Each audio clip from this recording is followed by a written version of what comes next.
Noong mga panahong iyon, ang mundo sa paligid namin ay winasak.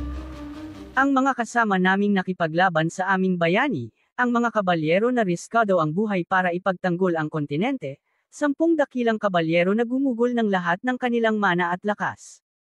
Ang mundo ay nalason at umaapaw sa negatibidad at kalupitan. Lahat ng nangyari ay isang trahedya na dulot ng isang taong walang kalooy, ang hari ng mga demonyong hayop, si Gluttony. Ang aming bayani ay dumating sa harap ng halimaw upang labanan ito. Ang pangalan niya ay Tiny. Tumawa ang halimaw nang marinig ang layunin ng lalaki. Sinabi niyang nakikita ang lakas ng lalaki, ngunit ito'y medyo kulang pa upang maabot at kunin ang kanyang buhay. Sa sandaling iyon, kumislap ang martilyo sa mga kamay ni Tiny ng enerhiya. Ang lalaki, gamit ang lahat ng kanyang lakas, ay tumalon upang atakihin ang kalaban. Patuloy na kumalabog ang kidlat, ngunit ang halimaw ay patuloy lang sa pagtawa sa mga pagsubok ng lalaki na talunin siya. Sinabi ng halimaw na sumuko na siya.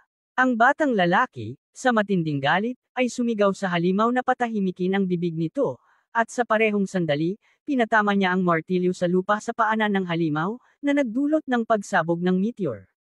Ang halimaw ay umungol sa sakit. Ang lalaki ay galit na sinabi na sa wakas ay tahimik na. Itinaas ni Tiny ang kanyang martilyo at sinabi na siya rin ay mamamatay. Nang ilabas niya ang kanyang mana supply, napagtanto niyang hindi ito sapat. Naisip ng lalaki na sadyang malas siya mula pa sa simula. Naalala niya ang mga taon ng kanyang pagkabata. Tanging ang mga sikat na kabalyero at mga aristokrato lamang ang sinasanay sa mga pamamaraan ng mana. Ang tanging meron siya ay trial and error. Nang marating niya ang tuktok ng kabalyero, inisip ng aming bayani na ang lahat ng maliliit na problema ay tapos na, ngunit totoo nga ba iyon? Ngayong araw, siya ay tinitiis ang labis na pagsisisi. Kung nagsimula lamang siya ng tama sa kanyang pagsasanay sa mana, maaaring naprotektahan niya ang kontinente, kung hindi man ang lahat. Naubos na ang kanyang mana reserve at ang Demon King Gluttony ay isang kapitan lamang ng ika-7 Army Corps. Hindi kayang maisip ng batang lalaki kung gaano kalakas ang iba pang mga kalaban. Ang mga pagmumuni-muni ng bata ay naputol nang may tumawag sa kanyang pangalan. Nang lumingon siya, nakita niya ang sugatan, ngunit buhay pa, na Sword Emperor ng Asgard, si Von Valentos. Sinabi ng matandang lalaki na wala na siyang mahabang panahon upang mabuhay, ngunit bago siya pumanaw, nais niyang magtanong sa batang lalaki. Bakit hindi siya tumakas mula sa digmaan? Medyo naguluhan si Tiny, nagtataka kung bakit ganitong tanong ang ibinato sa kanya. Sinabi ng emperador na narinig niya na ang ating bayani ay ipinanganak sa kahirapan. Wala ba siyang bagay na dapat ipagtanggol? Siguradong matagal siyang nagdusa. Sumagot ang batang lalaki na may ngisi sa gilid, nagsasabing siya'y curious kung ano ang pinag-uusapan ng mga matandang lalaki bago magtuloy sa kabilang buhay. Sumagot si Tiny na hindi niya gusto ang magmukhang mahina, at ang tunay na lalaki ay dapat nakataas ang ulo. Ang paglisan ay hindi para sa kanya. Nang marinig ito ng Emperor ng Asgard, tumawa siya ng malakas. Nilapitan siya ng lalaki at sinabi na makikita niyang may natirang lakas pa ang matandang tao upang tumawa. Tumigil ang emperador sa pagtawa at sinabi na kumbinsido siya sa batang lalaki. Naniniwala siya sa talento nito, at ang kanyang pride ay tumulong sa kanya upang maging isa sa 10 dakilang kabalyero. Kaya't kapag bumalik siya, kailangan niyang hanapin ang matandang lalaki. Tumingin si Tiny nang may pagdududa sa kanyang kausap. Tinanong niya kung paano niya ito maiintindihan. Nagpatuloy ang matandang lalaki, na sinabing kung ang batang lalaki ay basta nalang lumapit sa kanya, hindi siya maniniwala. Kaya't kailangan niyang tandaan ang isa sa mga lihim nito. Inikot ng emperador ang singsing sa kanyang daliri at ipinahayag na ang anak na hindi pa ipinanganak ng kanyang asawa at siya ay papangalanang Lily, matapos ang kanilang paboritong bulaklak. Hindi maintindihan ni Tiny kung ano ang nangyayari.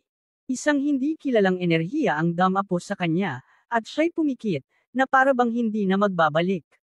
Dagdag pa ng matandang lalaki na hindi naman siya ganoon ka-attach sa bulaklak. Ngunit iyon ang pinakamahalagang bahagi ng lihim na hindi dapat kalimutan ni Tiny. Nang mawalan ng malay, humiling ang emperador na matagpuan siya agad. Hindi maintindihan ni Tiny ang mga salita ng matandang lalaki, ngunit naramdaman niyang siya rin ay nawawala na ang malay. Nang magising, hindi niya maintindihan ang nangyayari. Nakita niyang nasa isang pamilyar na kwarto siya, isang batang lalaki na nakahiga sa kama. Inisip niyang siya'y nangangarap na bago siya pumanaw at sa kanyang panaginip, nakita niya ang masakit niyang kabataan kung saan naranasan niya ang pagkamatay ng kanyang kapatid na babae. Itinago ng batang lalaki ang gintong singsing, itinago ito ng kanyang kapatid at siya'y tinamaan. Pagkatapos, ilang araw na ang batang lalaki ay nasa bingit ng buhay at kamatayan. Inaalagaan siya ng kanyang kapatid na hindi tinutok ang kanyang mga sugat. Mula dito, iniwan niya ang ating mundo. Nang pumasok sa bahay ng batang lalaki, dalawang galit na lalaki na siya ring nanakit sa kanila noong nakaraang araw, tinadyakan ang batang babae. Bumagsak siya sa sahig at kahit na napagtanto nilang wala na siyang hininga, kinuha nila ang katawan.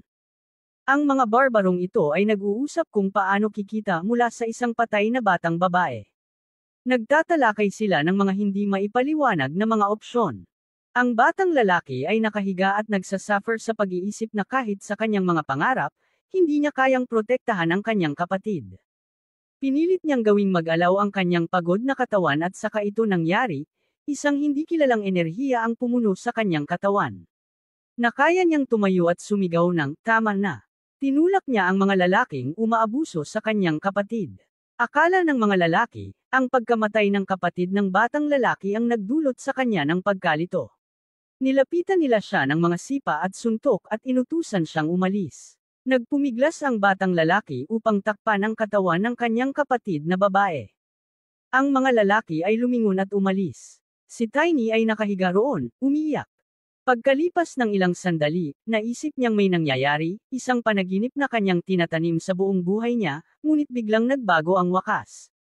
Paanong ang batang lalaki ay tumingin sa kanyang mga kamay, kumikislap dahil sa pag-agos ng enerhiya. Naalala niya na noong nakaraan, hindi niya kayang gamitin ang mana. Naalala niya ang mga salita ng matandang lalaki na dapat siyang maghanap sa kanya pagbalik niya. Dito na napagtanto ni Tiny na ang emperador pala ang nagbalik sa kanya sa nakaraan. Nangyayari lahat ito sa totoong buhay. Napagtanto ng aming bayani na ngayon ay maaari niyang baguhin ang hinaharap. Umiiyak ang batang lalaki, pinagalitan ng matandang lalaki dahil pinili pa nitong maganap ang lahat ng ito sa mismong oras na iyon, at hindi siya pinadala ng ilang araw ng mas maaga. Pagkatapos magpakalma, naisip ni Tiny na ang emperador ay hindi tiwala sa kanyang lakas, kaya't wala siyang dahilan upang magalit. Nagdesisyon siyang tignan ito bilang isang pagkakataon upang magpaalam sa kanyang kapatid, isang pagkakataong hindi niya naranasan sa kanyang nakaraang buhay. Naalala niya ang mga salitang dapat niyang hanapin ang emperador sa lalong madaling panahon, kaya't nagdesisyon siyang kapag natapos niya ang kanyang mga dapat gawin, maghahanap siya agad. Alam ng batang lalaki na ang wolf ang may sala sa pagkamatay ng kanyang kapatid sa kanyang nakaraang buhay, at nahirapan siyang labanan ito noon. Ngayon, ipinangako niyang gagantihan ito, ngunit una, kailangan niyang bisitahin ang kanyang kapatid sa sementeryo.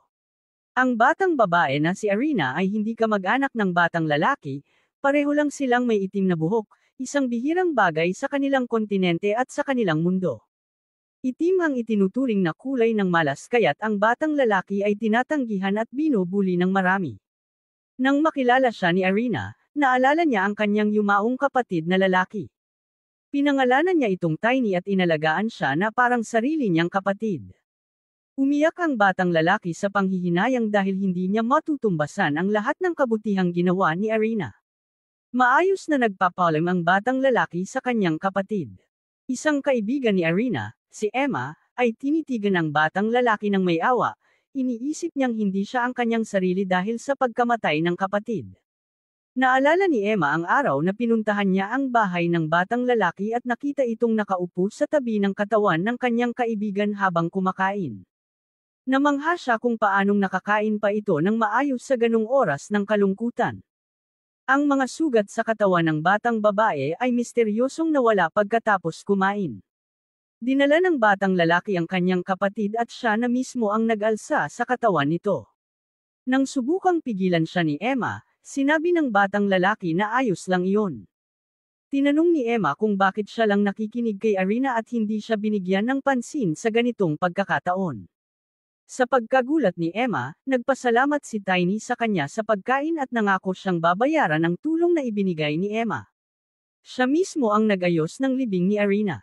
Nakatayo si Emma na hindi maintindihan kung ano ang nangyayari sa isip ni Tiny.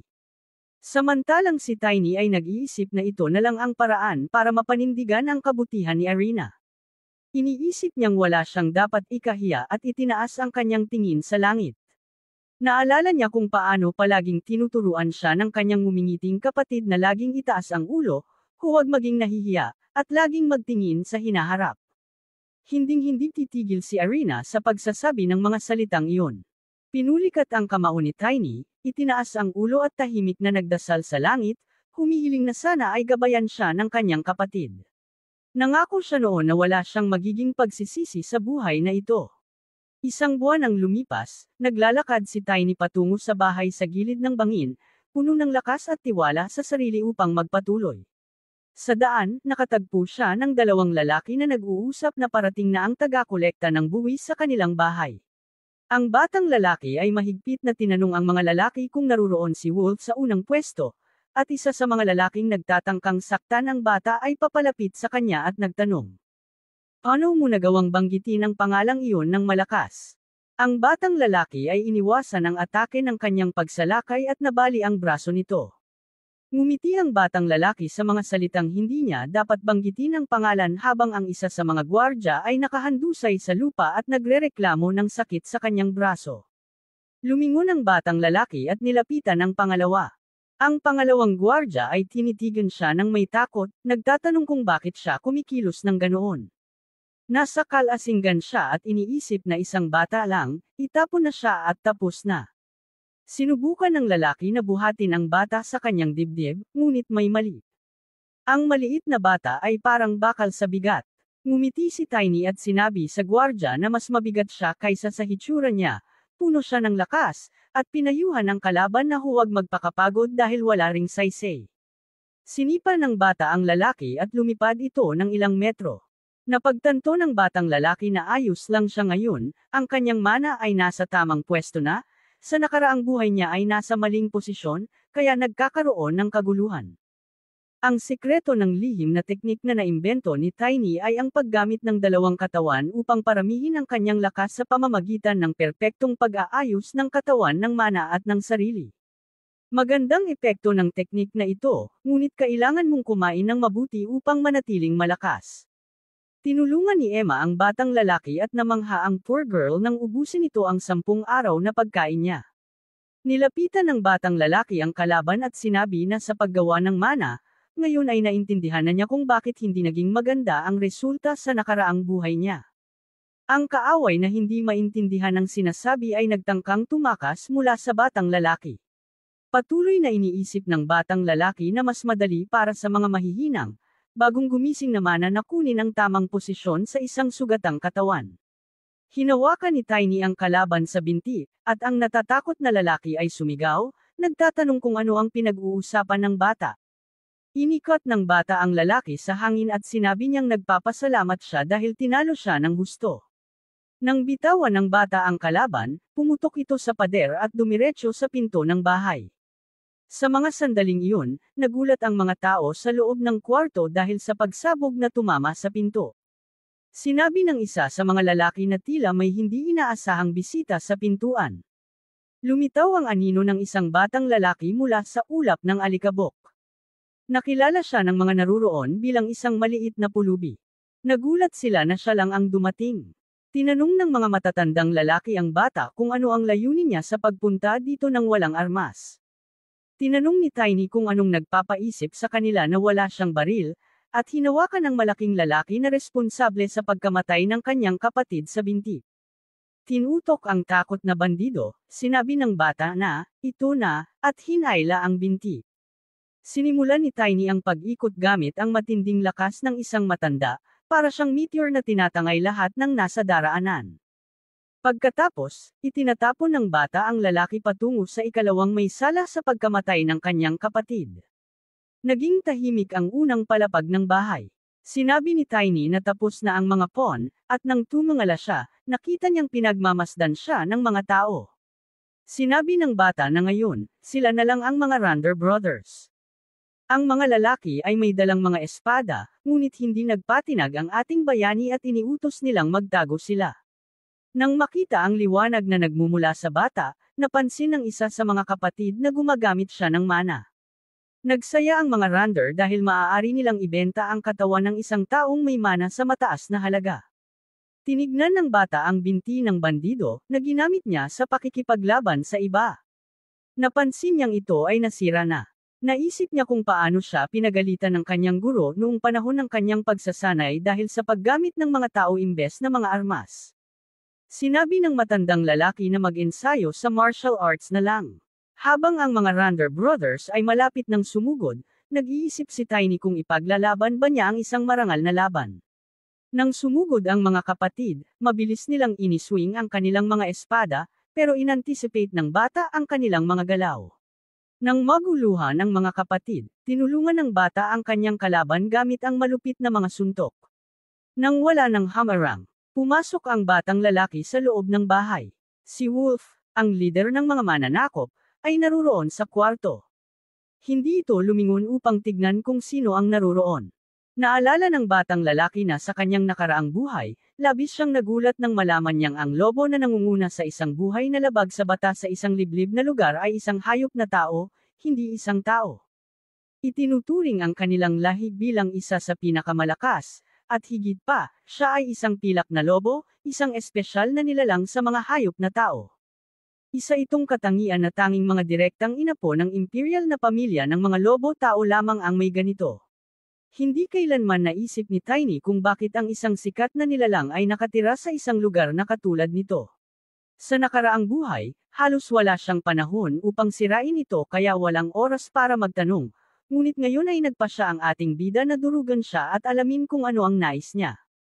Ang mga iniisip ni Tiny ay naputol nang tanungin siya ni Wolf kung bakit niya ginawa iyon sa kanyang mga tauhan. Si Tiny, na may ngiti sa labi, ay nagtanong kung ano ang hindi malinaw sa kanya. Tinanong niya kung iyon na ba ang huling mga salita na nais sabihin ng lobo. Puno ng galit ang lobo at sinabi kay Tiny na siya'y isang hambog na bata at nagsimulang magbanta ng karahasan. Ang hayop na tao ay naging lobo-tao. Hindi naintindihan ng ating bida kung ano ang mali, kaya tinanong niya ang nilalang kung bakit hindi kulay abo ang kanyang balahibo. Nakatayo sa harap ng higanteng nilalang, tinanong ng batang lalaki, "Anak ka ba ng aso o ano?"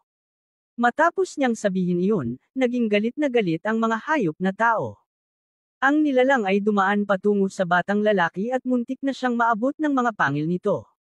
Iniisip ng batang lalaki na siya ay mas malakas at mas mabilis kaysa sa mga kapatid na Randers. Nang iwasan ang isa pang atake, napansin niyang siya ay mas mahina kaysa sa kung ano siya sa kanyang nakaraang buhay. Sa huli, nahawakan ng batang lalaki ang ilong ng kalaban at doon sinabi ni Tiny na hindi niya akalaing babalik pa siya para sa ganitong kahihiyang palabas.